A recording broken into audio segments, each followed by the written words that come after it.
السلام عليكم ورحمة الله تعالى وبركاته.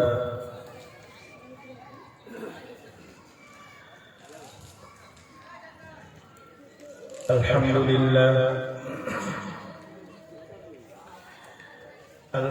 لله نحمده ونستعينه ونستغفره ونؤمن به ونتوكل عليه ونعوذ بالله من شرور أنفسنا ومن سيئات أعمالنا من يهده الله فلا مضل له ومن يضلله فلا هادي له ونشهد أن لا إله إلا الله وحده لا شريك له ونشهد أن سيدنا ونبينا وشفيعنا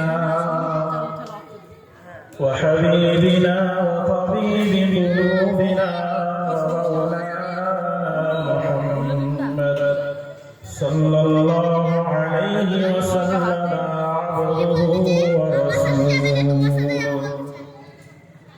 أما بعد فأعوذ بالله من الشيطان الرجيم. بسم الله الرحمن الرحيم. إن الله وملائكته يصلون على النبي يا أيها الذين آمنوا صلوا عليه وسلموا تسليما. اللهم صل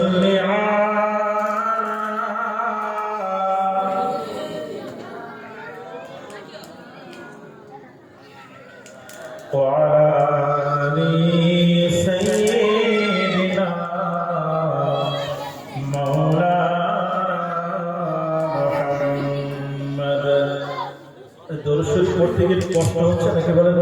বড্ড ঠান্ডা লাগছে নাকি?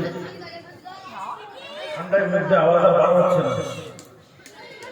আপনি কার উপরে দরুদ পড়ছেন বা আপনি কার শুকরিয়া জ্ঞাপন করছেন, এটা যদি আপনি কোনোদিন ভাবতেন তবে শুধু মুখ না বুক ফেটে চিৎকার বারবার যে যার উপরে দরুদ পড়লে শুধু নবী না, আল্লাহ আপনার উপরে, আল্লাহর ফেরেশতারা আপনার উপরে রহম করে, রহমত পাঠায়।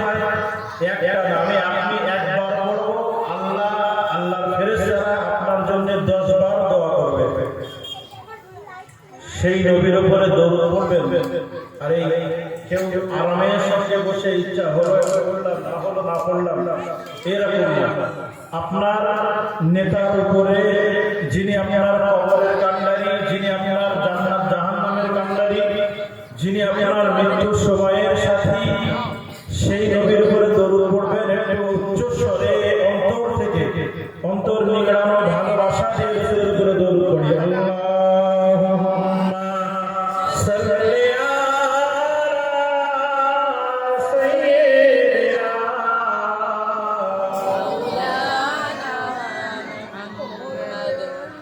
وعلى آل سيدنا مولانا محمد. हमें जानो दिल से प्यारा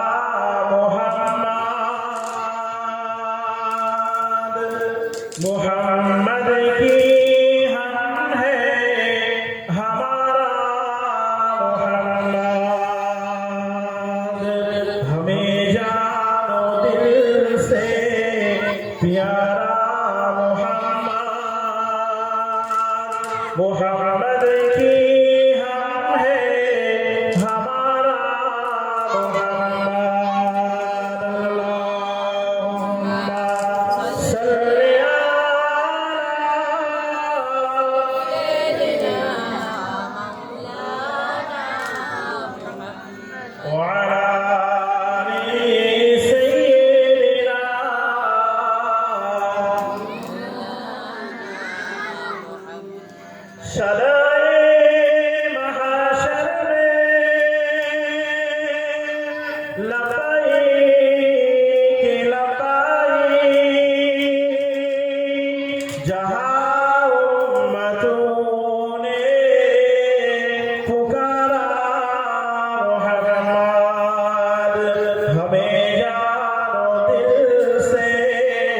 प्यारा मोहम्मद की हम है हमारा मोहम्मद अल्लाहुम्मा सल्ली अला सय्यिदिना मौलाना मुहम्मद व आलि सय्यिदिना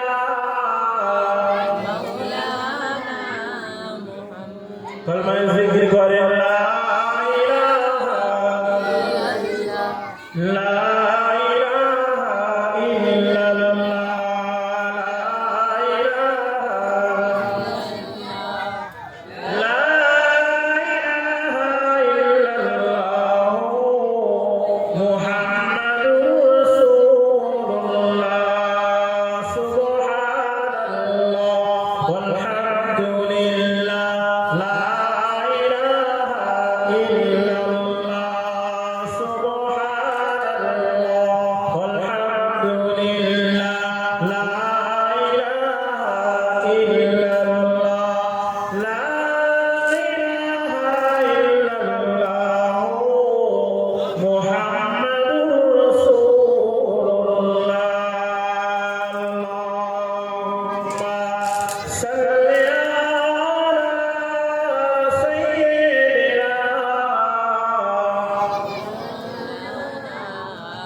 وقال الله تعالى في القرآن المجيد وفي الفرقان الحميد لقد كان لكم في رسول الله أسوة حسنة وقال الله تعالى أيضا قل إن كنتم تحبون الله فاتبعوني يحببكم الله إلى آخر الآية সর্বাগ্রে সর্বপ্রথমে মহান রব্বুল আলামিনের প্রতি আমরা সকলেই অন্তরের অন্তরস্থল থেকে জানাই অগণিত শুকরিয়া। সকলেই বলি আলহামদুলিল্লাহ। পরপরই তার প্রিয় নবী সাল্লাল্লাহু আলাইহি ওয়াসাল্লামের প্রতি বর্ষিত হোক অগণিত দরুদ ও সালাম। সকলে বলি সাল্লাল্লাহু আলাইহি ওয়াসাল্লাম। একেবারে অল্প কিছু সময়ের জন্য আপনাদের সম্মুখে বসেছি, যদিও আমরা জানি যে নবী দিবস উপলক্ষে বা ঈদে মিলাদুন নবীর উপলক্ষ করে এই জলসার আয়োজন করা হয়েছে।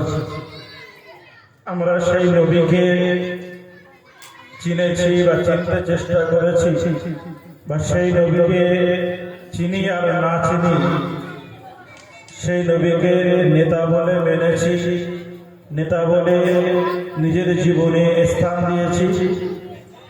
সেই জন্যে সেই নবীর ভালোবাসার জন্য বলেন বা সেই নবীর ভালোবাসার প্রমাণ দেওয়ার জন্য বলেন পৃথিবীর হাজার হাজার মানুষেরা নবী দিবস উপলক্ষ করে তারা চেষ্টা করে তাদের ক্ষমতা অনুযায়ী একটি অনুষ্ঠান কায়েম করা। এই গ্রামের বা এই পাড়ার বিশেষ করে যুবক ছেলেদের অক্লান্ত পরিশ্রম করার পরে গ্রামবাসীদের মাথার ঘাম পায়ে ফেলা পয়সাগুলোকে নির্দ্বিধায় নবীর ভালোবাসায় করে খরচ করার পরে তারপরে এইরকম একটা অনুষ্ঠান দাঁড় করানো গিয়েছে।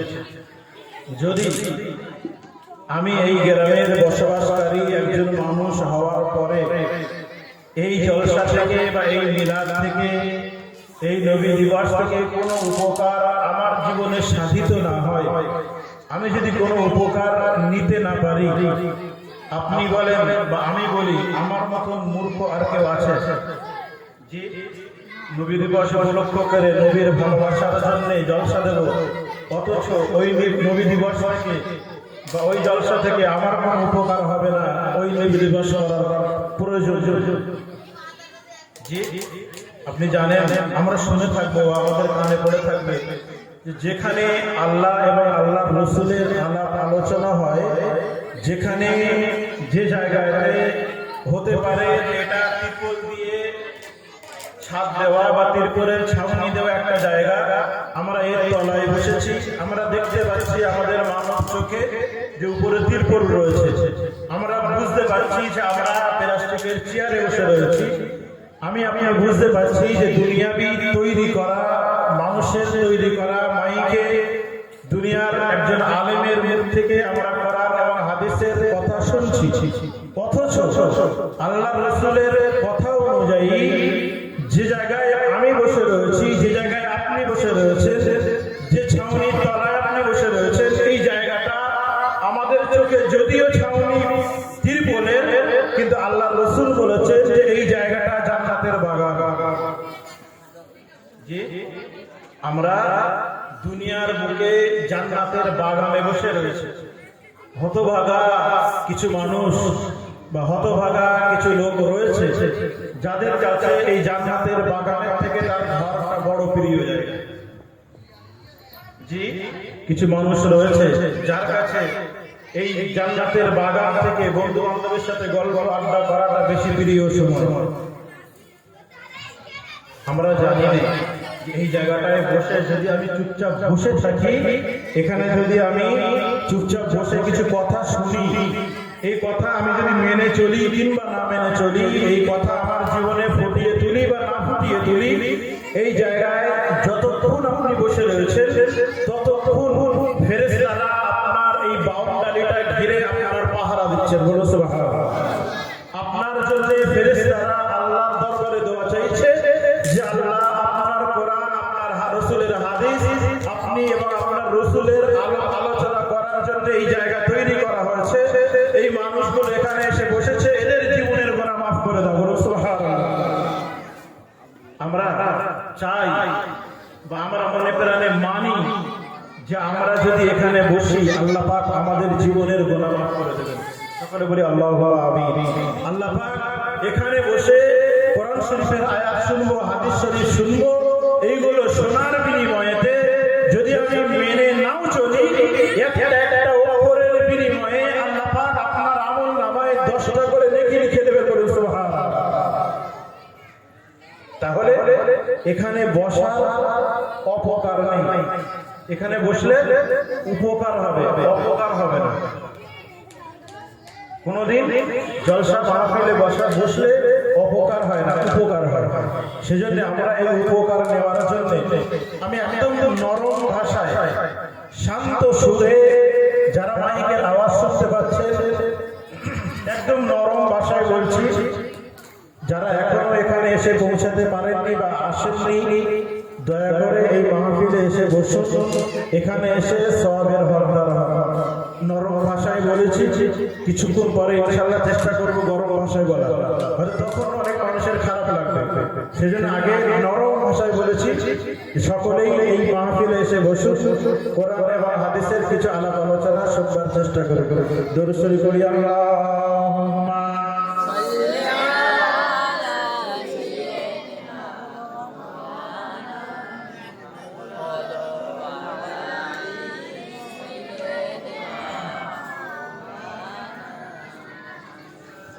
যাই হোক, তাহলে নবী দিবস উপলক্ষে এই যে অনুষ্ঠান আয়োজন করা হয়েছে, এর মূল কারণ হলো নবীকে নিয়ে কিছু আলাপ আলোচনা করা হবে, সেই উদ্দেশ্যে এই মাহফিল করা হয়েছে।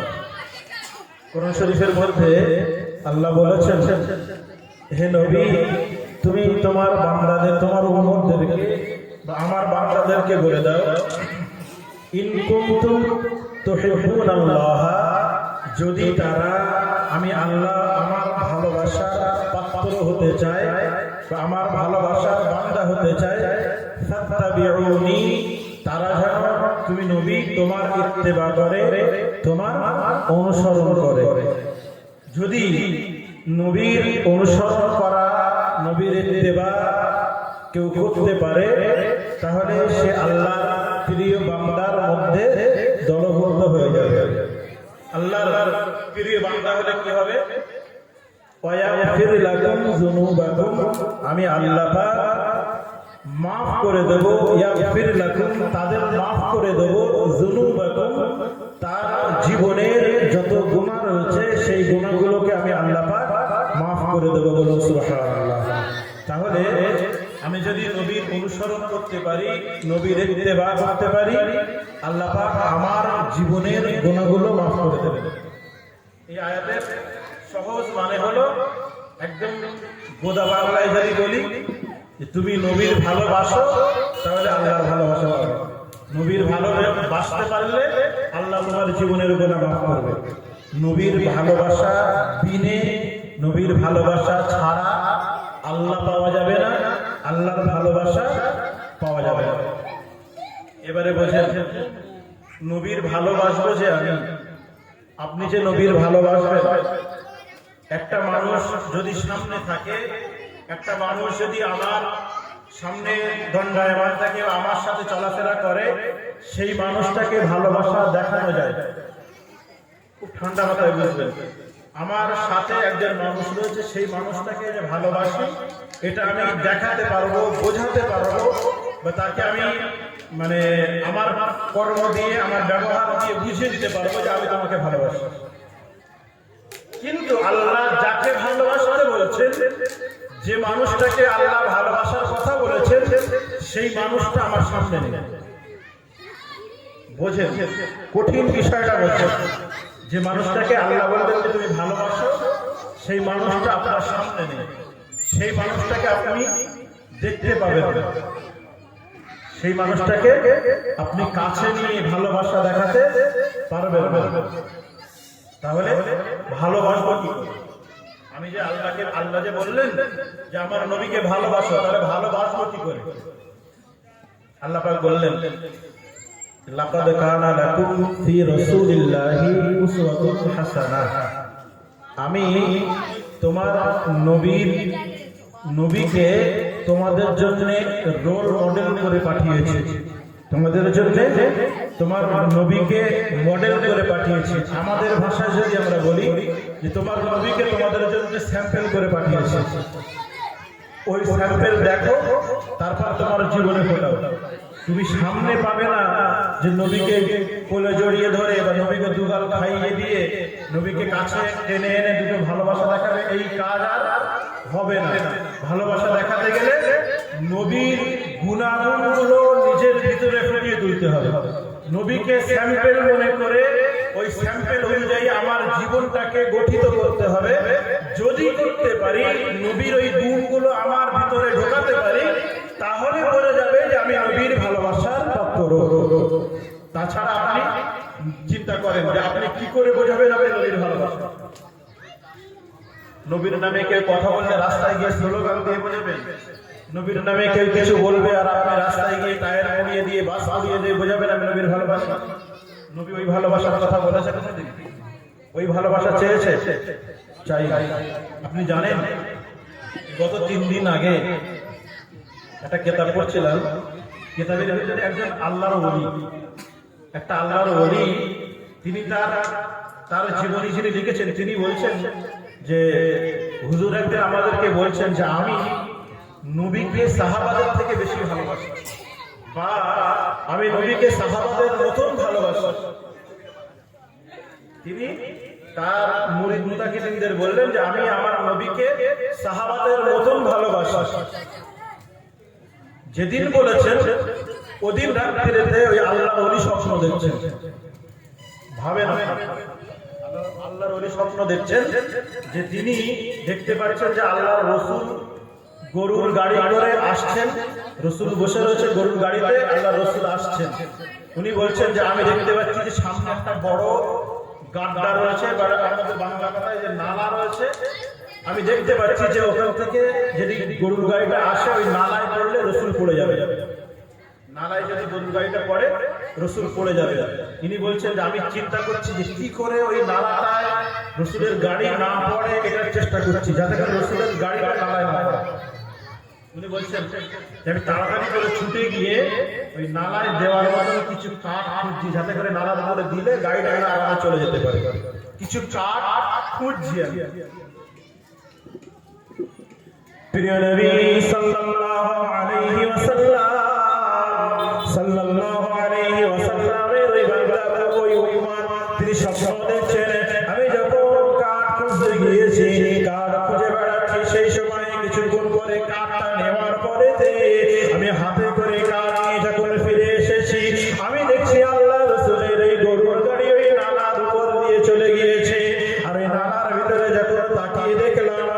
কিভাবে রাসূলের গাড়িটা নালার উপর দিয়ে গেল। আমি কাছে গিয়ে দেখলাম, ওই কাছে যাওয়ার পরে গিয়ে দেখছি নালার ভিতরে দুটো লাশ পড়ে রয়েছে। গিয়ে দেখছি নালার ভিতরে দুটো লাশ পড়ে রয়েছে। আমি গিয়েছি কাঠ খুঁজতে যে রাসূলের গাড়ি যেন ওর উপর দিয়ে না যায়। কাঠ নিয়ে যখন ফিরে এসেছি দেখছি রাসূলের গাড়ি পুরের উপর দিয়ে চলে গিয়েছে। কিন্তু গেল কি করে? আমার মানবীয় চিন্তায় মনে হচ্ছে যে ওখানে কিছু না দিলে তো যাবে না, গাড্ডা। কিন্তু এসে যখন নালার ভিতরে উঁকি মেরে দেখছি ওর ভিতরে দুটো লাশ পড়ে রয়েছে। আল্লাহর ওলিকে কি করে শিক্ষা দিচ্ছে দেখেন। আল্লাহর ওলি সেই সময়তে নালার ভিতরে উঁকি মেরে দেখলেন।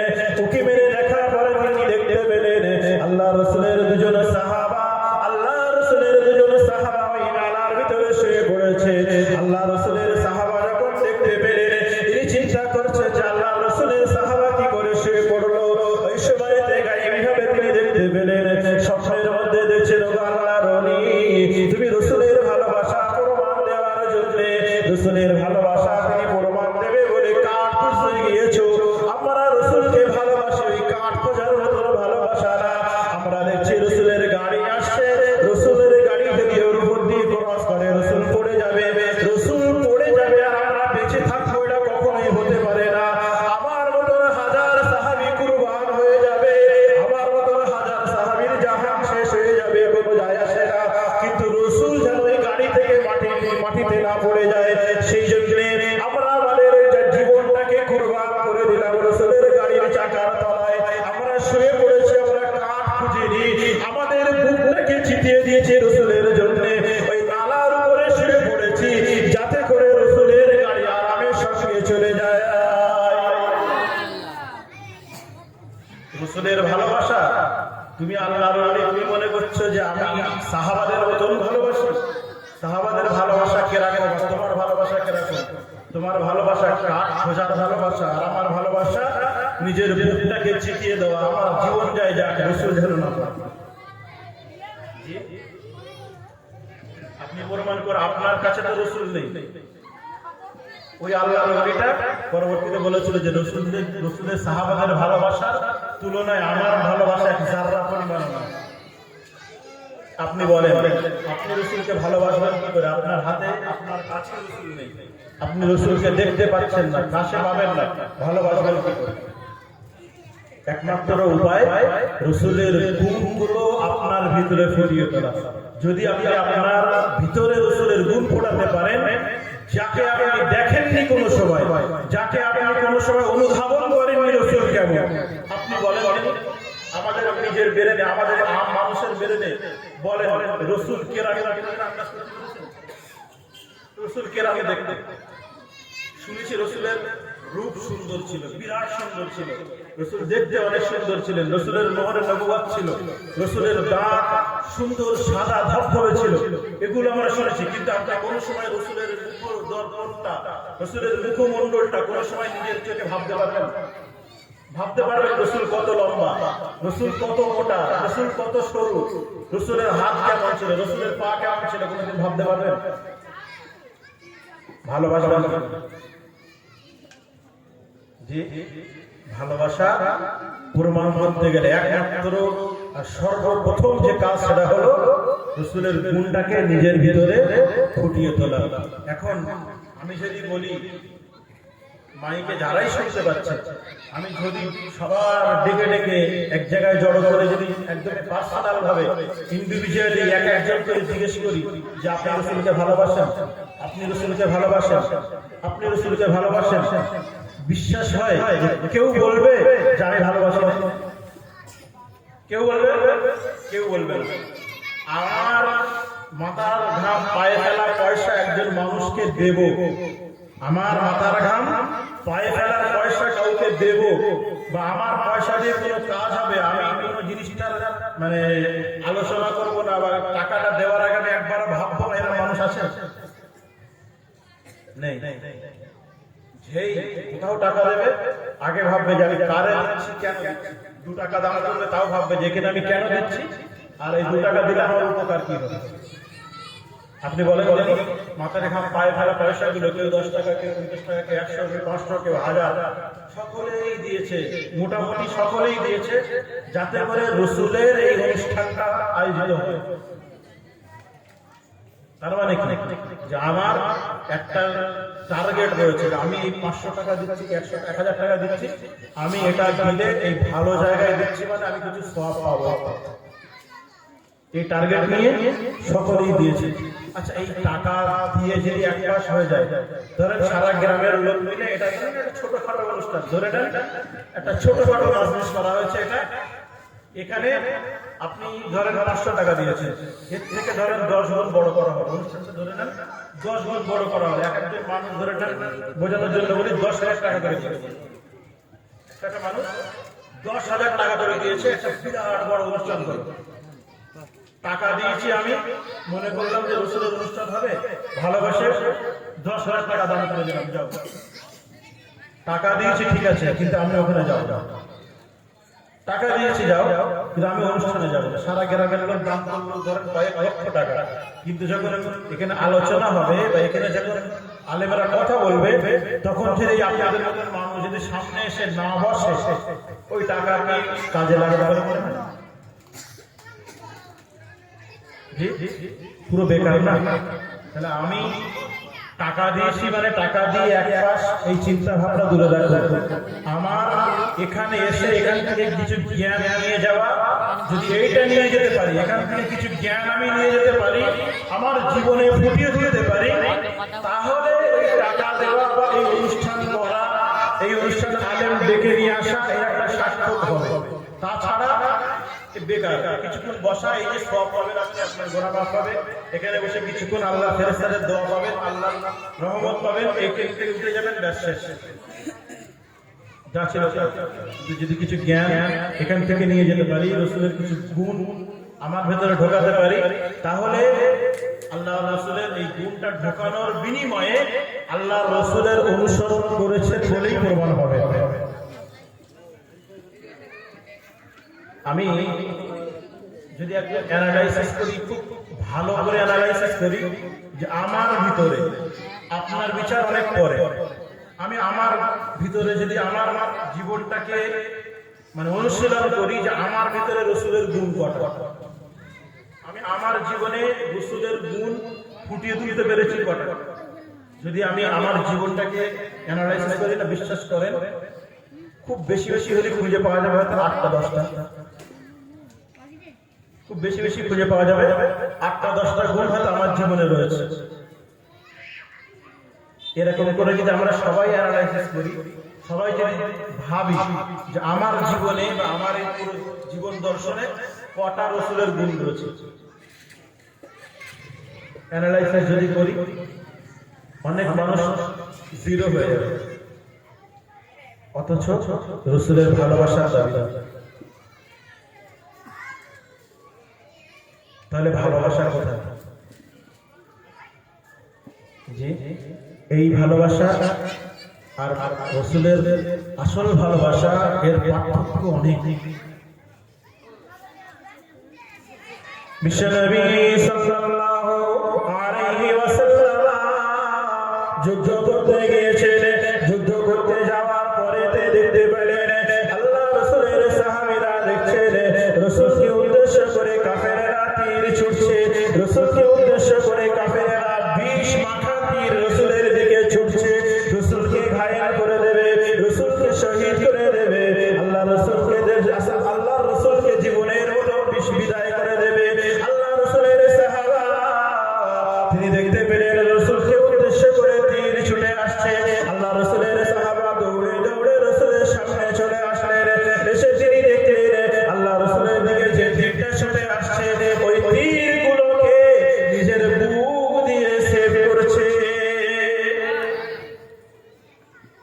যে তীরগুলোকে রসুলের মারার জন্য কাফেররা বিষ মাখিয়ে পাঠিয়েছে, ওই তীরগুলোকে আল্লাহ রসুলের সাহাবা নিজের বুক দিয়ে সেভ করছে।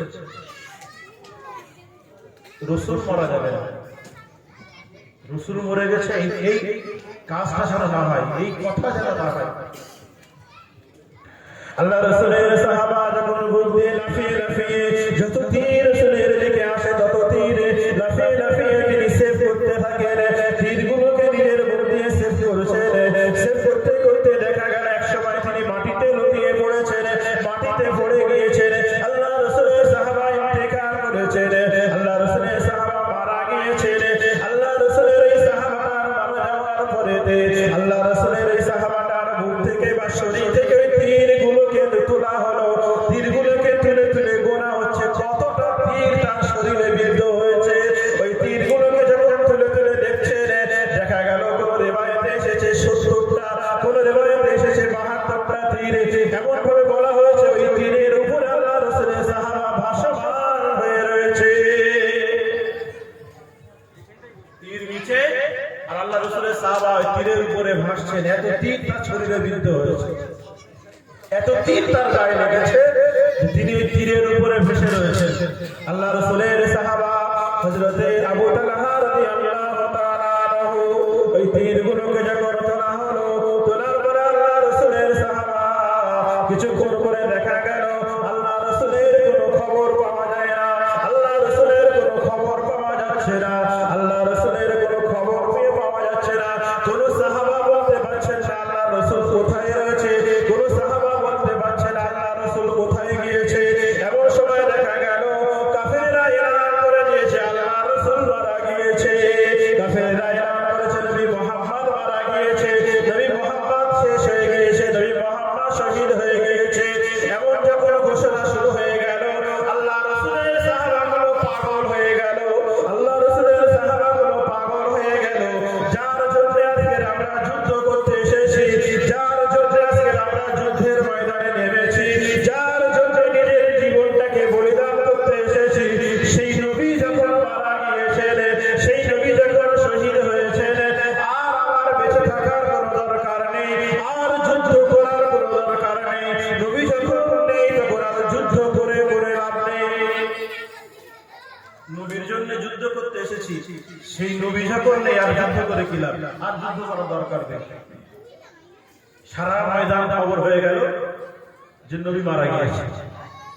আল্লাহ রাসূল এই দুই পাহাড়ের মাঝখানে পিছন দিক দিয়ে যাতে কাফেরেরা ঢুকতে না পারে সেই জন্য ওখানে কিছু সাহাবাদেরকে দাঁড় করিয়ে দিয়েছিলেন যে যদি তোমরা দেখো যে সাহাবারা যতক্ষণ পর্যন্ত যুদ্ধ জয় না হবে ততক্ষণ পর্যন্ত তোমরা যেন ওখান থেকে ফিরে আসবে না, যুদ্ধ জয় না হওয়া পর্যন্ত ওখান থেকে ফিরে আসবে না। যখন ঘোষণা হলো যে রাসূল মারা গিয়েছেন, এরা বলে আর যুদ্ধ করে কি হবে, আর যুদ্ধ করার দরকার নেই, যুদ্ধ বন্ধ করে দাও। কাফেরেরা আনন্দ পেল যে আমরা যুদ্ধ জিতে গিয়েছি, আনন্দ পেল বিরাট। নবী মুহাম্মদকে মেরে ফেলেছি সাল্লাল্লাহু আলাইহি ওয়াসাল্লাম, নবী তাকে মেরে ফেলেছি, যুদ্ধ জিতে গিয়েছি। কিছুক্ষণ পরে আবার রাসূলের সাহাবারা ঘোষণা করলেন, আমার ভাইরা, ওগো রাসূলের উম্মতেরা, ওগো রাসূলের সাহাবাগণেরা, আল্লাহ রাসূল মারা যায়নি, আল্লাহ রাসূল জীবিত রয়েছেন, আল্লাহ রাসূল মারা যায়নি, আল্লাহ রাসূল জীবিত রয়েছেন। তোমরা যুদ্ধ থেকে ফিরে এসো না, যুদ্ধ বন্ধ করো না, কাফেররা জিতে ফিরে যাবে ওটা যেন তোমরা দেখো না। আল্লাহ রাসূলের সাহাবারা আবার বীর বিক্রমে যুদ্ধ শুরু করে দিলেন, আবার বীর বিক্রমে যুদ্ধ শুরু করে দিলেন। এক সময় দেখা গেল কাফেরেরা ওই যুদ্ধের ময়দান ছেড়ে পালিয়ে গিয়েছে। একটা খবরে আল্লাহ রাসূল শুধু মারা গিয়েছেন এই খবরটা পাওয়ার পরে যে যুদ্ধ বন্ধ হয়ে গেল, আবার আল্লাহ রাসূল জীবিত রয়েছেন।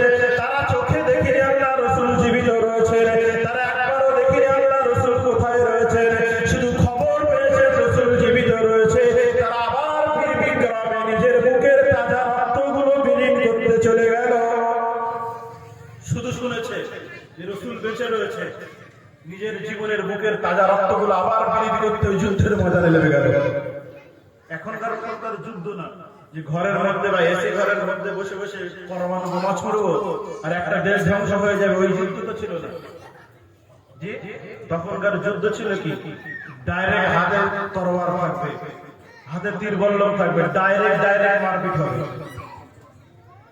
আপনি ভাবেন তিনি কোন একটু শুধু অনুধাবন করেন, শুধু চিন্তা করেন আমরা যে রসুলের ভালোবাসি, আমরা যে রসুলের ভালোবাসার মধ্যে একটু চিন্তা করেন, আপনার যুদ্ধে যেতে হবে না। আপনি চিন্তা করেন যে রসুল ডাক দিয়েছেন বা আপনার ধর্ম ডাক দিয়েছে যে আপনার যুদ্ধ যেতে হবে, আপনার রসুল ডাক দিয়েছে যুদ্ধে যেতে হবে, যুদ্ধ হবে ওরা করে কাফেরদের সাথে ডাইরেক্ট সরাসরি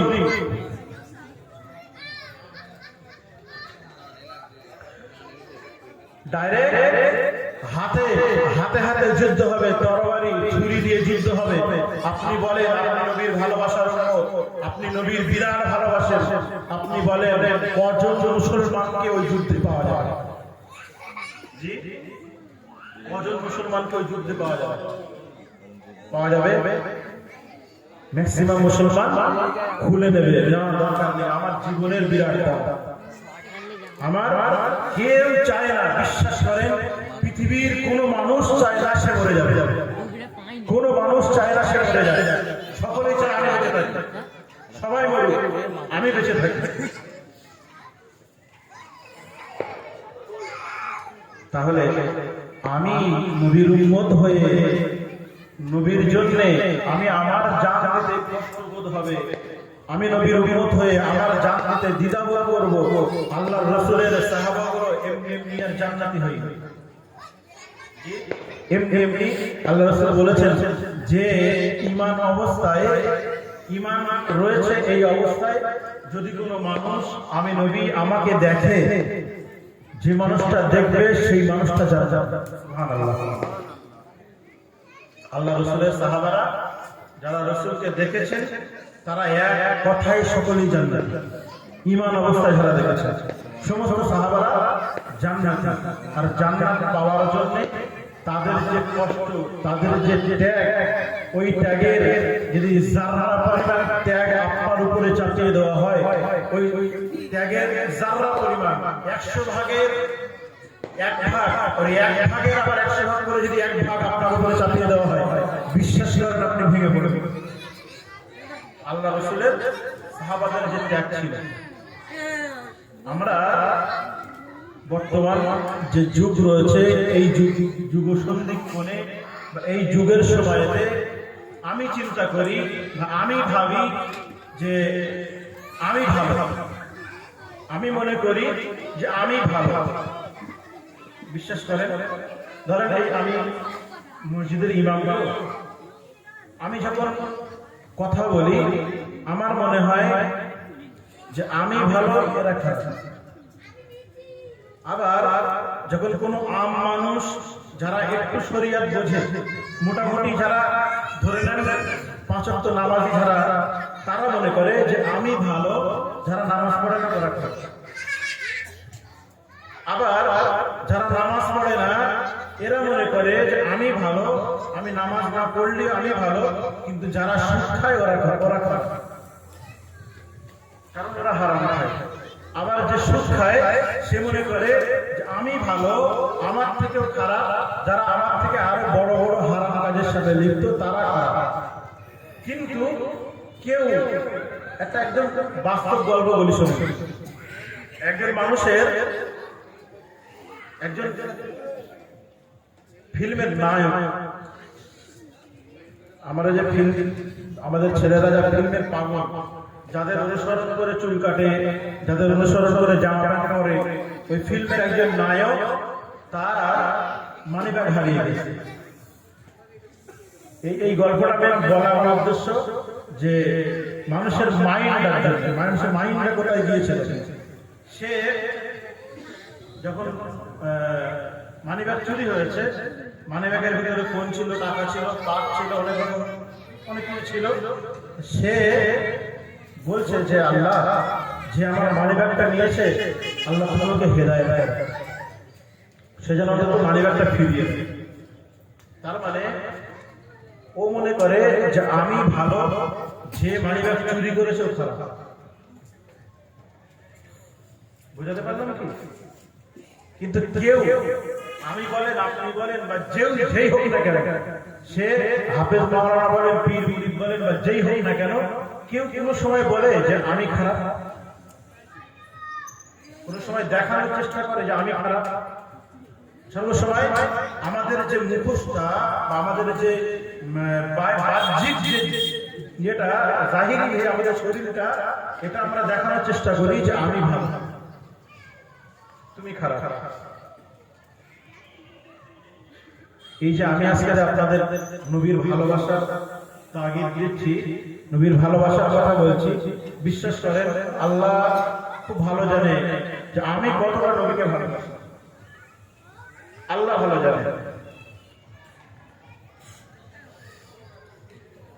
যদি আমি মনে করি যে ইয়া আইয়ুহাল্লাযীনা আমানু, হে ঈমানদার সম্প্রদায়, আল্লাহ পাক যখনই আমানু বলেছেন তখনই বুঝিয়েছেন যে যারা ঈমান এনেছো বা যারা অটোমেটিক্যালি মুসলমান হয়েছে, মুসলিম হয়েছে বা ঈমান এনেছো, তাদেরকে উদ্দেশ্য করে বলছি তোমরা এই কাজগুলো করো। যখনই ইয়া আইয়ুহাল্লাযীনা আমানু বোঝানো হয় তখন আমি মনে করি, ধরে নেন যে আল্লাহ বলেছেন ইয়া আইয়ুহাল্লাযীনা আমানু কাউ ওয়াসজুদু ওয়া'বুদু রাব্বাকুম ওয়া ফাআলুল খায়রা লাআল্লাকুম তুফলিহুন। আল্লাহ বলেন হে ঈমানদার সম্প্রদায়, ইরকাউ তোমরা রুকু করো, ওয়াসজুদু তোমরা সিজদা করো, ওয়া'বুদু তোমরা ইবাদত করো, রাব্বাকুম তোমাদের রবের, ওয়া ফাআলুল খায়রা এবং ভালো কাজ করো, লাআল্লাকুম তুফলিহুন তাহলে তোমরা সফলতা অর্জন করবে। যখন আমি এই কথাটা বলছি, আমি যখন নিজে বলছি, আমি মনে করছি যে আমি তো নামাজ পড়ি।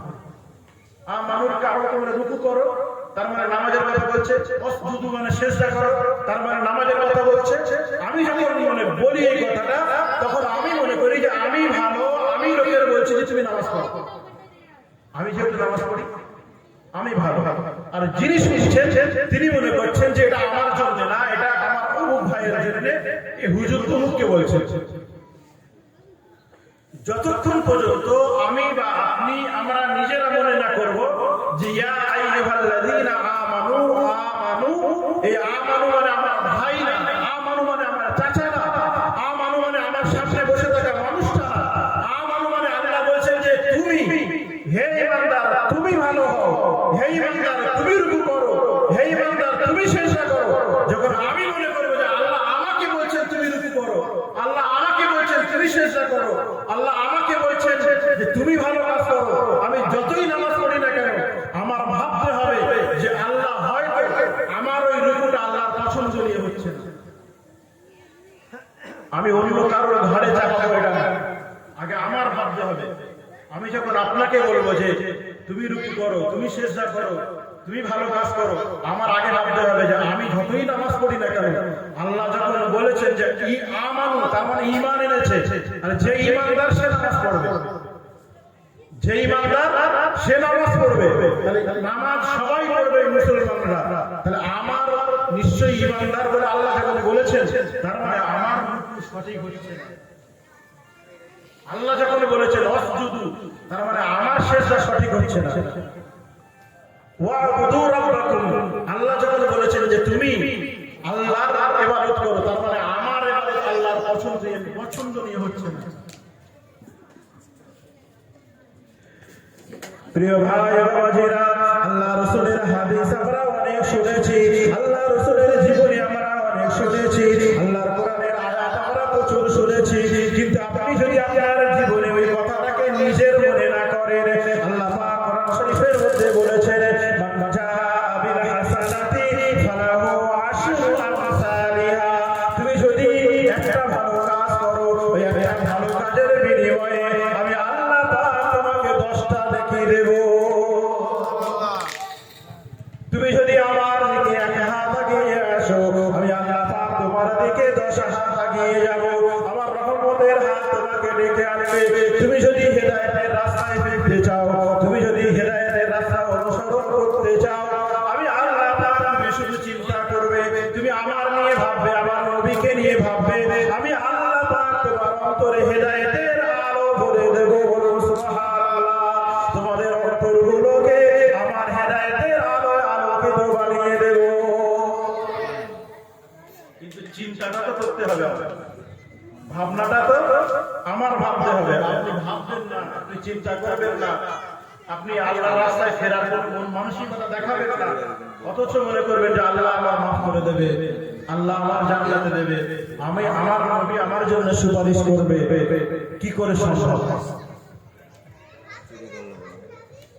আমার সেই রাস্তায় যাওয়ার দরকার নেই। আপনি জানেন নিউ ইয়র্কের বা আমেরিকার একজন পাদ্রী, আমেরিকার একজন পাদ্রী মানে আমাদের যারা আলেমরা, আমাদের সমাজের যে আলেম, খ্রিস্টানদের পাদ্রী, গির্জার পাদ্রী, এই পাদ্রীদের আবার লেভেল আছে। ধরে নেন আমাদের যেরকম আম আলেম, যারা এমনি আলেম, ওদেরকে আমরা এক নজরে দেখি যে এরা এই ধরনের আলেম, এক নজরে দেখি। আবার মসজিদের ইমামদের ওদের থেকে একটু উঁচু করে দেখি, যেটা মসজিদের ইমাম তাদের সম্মান একটু বেশি, আম আলেমের থেকে একটু বেশি মনে করি। আবার যখন মসজিদের আলেম, মসজিদের ইমাম সাহেবের থেকে একটু, যখন এদের মাঝকে আমার পরে যিনি আসবেন, আমরা মনে করি যে এই হুজুরের থেকে উনি একটু বড় আলেম, কারণ তাকে দাওয়াত করে নিয়ে এসেছি, তাকে আমরা একটা অন্য নজরে দেখি। আবার ওই হুজুরের পরে যখন ফুলপুরার বিশ্বাস ঢুকবে, ফুলপুরার আলাদা যেমন ঢুকবে, আমরা তখন মনে করবো যে এর থেকে আরেকটু উঁচু দরে মনে করেন। সব কিন্তু আলেম, সবাই কিন্তু আলেম, কিন্তু আমাদের নজরে কিন্তু একটা স্তর রয়েছে, প্রত্যেকের একটা স্তর রয়েছে যে ও এরকম আলেম, ওর এরকম সম্মান, ওর এরকম সম্মান, ওর এরকম সম্মান, আমরা মনে করি না। পাদ্রীদেরও যখন স্তর রয়েছে, যে পাদ্রীর কথা বলছি, ওই পাদ্রী আমেরিকার যত মানে গির্জা রয়েছে, ওই গির্জা যত পাদ্রী রয়েছে, তার জীবনীতে বলা হয়েছে যে ওই পাদ্রীদের শ্রেষ্ঠ জীবন, এমনকি ভ্যাটিকান সিটি যেটা খ্রিস্টানদের মূল মানে বা খ্রিস্টানদের মানে বলা যায় মূল জায়গা, আমাদের যেমন মক্কা মদিনা, ওদের ভ্যাটিকান সিটি, ওখানে গিয়ে বক্তব্য দেওয়া যে কোনো পাদ্রী পারে না, যে কোনো পাদ্রী সুযোগ পায় না। ইনি সুযোগ পেয়েছেন, এত বড় পাদ্রী, তিনি ইসলাম গ্রহণ করেছেন, ইসলাম গ্রহণ করেছেন। কেন বলেন? অত বড় পাদ্রী, অত উচ্চ জায়গায় রয়েছে, ওর কি দরকার পড়েছে ইসলাম গ্রহণ করা?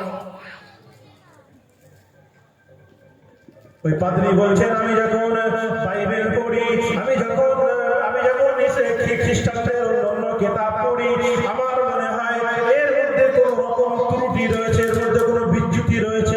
আমি ইসলামটাকে জানার জন্য, ইসলামটাকে বোঝবার জন্য, আমি এই ইসলামটাকে জানার জন্য যখন কোরআন পড়তে শুরু করেছি, এই কোরআনের আয়াতগুলো পড়তে শুরু করেছি, নবীর হাদিসগুলো পড়তে শুরু করেছি, ইসলামটাকে জানতে বুঝতে চেষ্টা করছি, তখন দেখছি যে আমার খ্রিস্টান ধর্ম আসল ধর্ম নয়, আমার এই ধর্মটা আসল আল্লাহর পাঠানো ধর্ম নয়, আমার আসল ধর্ম বা আমার আসল জায়গা হলো ইসলাম।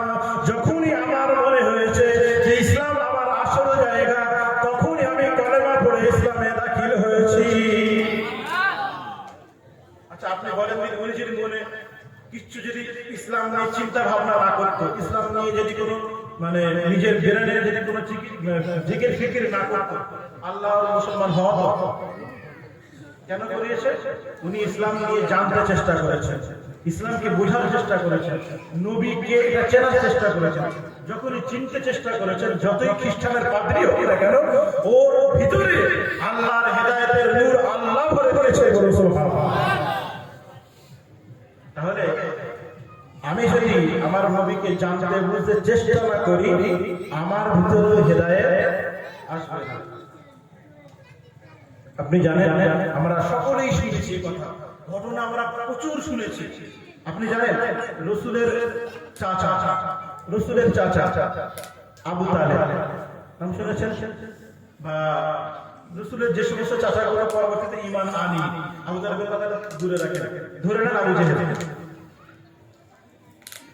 আবু জেহেল, আচ্ছা আবু জেহেল রসুলের চাচা নাকি? রসুলের চাচা না? আচ্ছা, আমাদের থেকে আবু জেহেলের সম্পর্ক দূরের না কাছে? তাড়াতাড়ি বলে। রসুলের সাথে কাছের না? তাহলে আমরা রসুলকে আলেমদের মুখ থেকে শুনেছি, জেনেছি, তারপর রসুলের উপরে রসুলের ভালোবাসি না? আর উনি তো রসুলকে সচক্ষে দেখেছেন, রসুলের ব্যবহার, আচার আচরণ, কৃষ্টি কালচার, রসুল কি করেন, কেমন করেন, সবকিছু নিজের চোখে দেখেন। তারপরে তার ইসলাম কবুল হয়নি কেন, তার ভাগ্য জুটেনি কেন? চিন্তা করেছেন কোনো সময় যে নিজের মানে এত কাছের মানুষ হওয়ার পরেও তার ভাগ্যে কেন রসুলের ঈমান জুটলো না কেন? কাছের মানুষ আমরা মনে করি না যে আমরা কলেমা পড়েছি মানে আমরা রসুলের একদম ভালোবাসার উন্মত মনে করি না? আত্মীয় কাছের তো না, কেন মনে করি? সে ইসলামটাকে যে ইসলাম সঠিক, ইসলাম বেঠিক, রসুল ঠিক, রসুল ভুল, এই যে চিন্তা ভাবনা ফেকের করা, রসুলের ভালো দিকগুলো নিয়ে চিন্তা করা, এই ইসলামটাকে নিয়ে চিন্তা করা ছেড়ে দিয়েছে। ইসলাম নিয়ে চিন্তা করতে, সে চিন্তা করতে শুধু ইসলামের বিরোধী চিন্তা, শুধু বিরোধী চিন্তা করতে, যে কে করে দমানো যায়। এমন ঘটনা রয়েছে, আল্লাহ রসুল ধরে নেন এই বাজারে, এই একটা বাজারে গিয়ে রসুল ইসলামের বাণী প্রচার করছেন, এর পিছনে আবু জেহেল দাঁড়িয়ে রয়েছে। সে যখনই ইসলামের বাণী রসুল প্রচার করছেন, আর সঙ্গে সঙ্গে পিছন দিয়ে আবু জেহেল কি করছে, গিয়ে বলছে যে এই মোহাম্মদ পাগল, তোমরা যারা এর কথা নিও না, মুহাম্মদ পাগল, এর কথা তোমরা নিও না, এর কথা যেন মেনে চলো না, ওর কথা যেন তোমরা মেনে নিয়ে ঈমান এনো না। রসুলের এত কাছাকাছি বিরোধিতা করছে, কাছাকাছি। এমনকি হাদিস শরীফের মধ্যে এসেছে আল্লাহ রসুল ইসলামের বাণী প্রচার করছেন, আর পিছন দিয়ে আবু জেহেল তাকে পাথর ছুঁড়ে মারছে, পাথর ছুঁড়ে মারছে। আল্লাহ রসুল দেখছেন যে আমার পিছনে পাথর ছুঁড়ে মারছে। আল্লাহ রসুলের পিঠ দিয়ে মানে জামা ফুটো হয়ে পিঠ দিয়ে রক্ত ঝরঝর করে পড়ছে। আল্লাহ রসুল তাও ইসলামের বাণী প্রচার করছেন। একজন কাফের এসে বলছে যে আপনি তো ইসলামের বাণী প্রচার করছেন, পিছনে ওই লোকটা আপনার পাথর মারছে, আপনাকে পাগল বলছে, আপনাকে মিথ্যুক বলছে, ওই লোকটা কি? আল্লাহ রসুল বলছে ও আমার চাচা, ও ইসলাম মানে না, ও আমার চাচা।